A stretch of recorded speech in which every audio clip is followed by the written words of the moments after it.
La variole du singe, ou encore appelée Mpox, alimente les théories du complot à travers le continent africain. Ce virus, appartenant à la même famille que celui de la variole humaine, est accusé par certains de faire partie d'un plan machiavélique orchestré par les élites et lancé avec le Covid-19.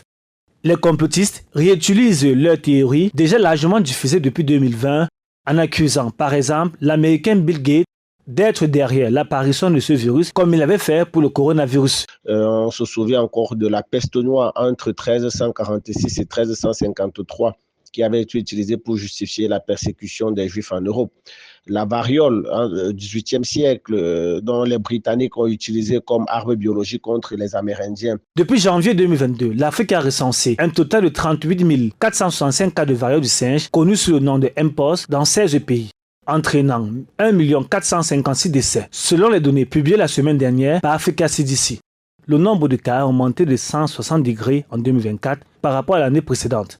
Cette situation alimente la conviction de certains Africains que cette pandémie n'est rien d'autre qu'un vaste complot géopolitique orchestré par les puissances occidentales. Aujourd'hui, il est clair que tout ce qui se rattache aujourd'hui aux épidémies, aux pandémies, ont toujours servi non seulement de prétexte, ou alors ont été instrumentalisés à des fins politiciennes, voire à des fins géopolitiques. Le spécialiste en relations internationales va encore plus loin en affirmant que cette épidémie, originaire de la République démocratique du Congo, serait manipulée par l'Organisation mondiale de la santé. Selon lui, plusieurs chercheurs qui se prononcent sur ce sujet auraient été écartés de la scène internationale.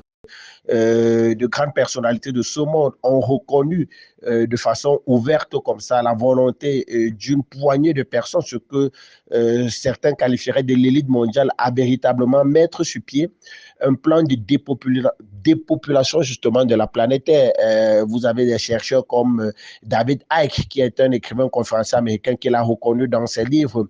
Vous avez des anciens agents infiltrés au sein des services de sécurité américains tels que Alex Jones qui l'ont également reconnu. Et vous avez des personnalités du monde de la santé telles que le docteur Rima Lebo, qui est une médecin ayant soigné de grandes personnalités de ce monde, précisément des membres du gouvernement américain, qui aujourd'hui est en exil.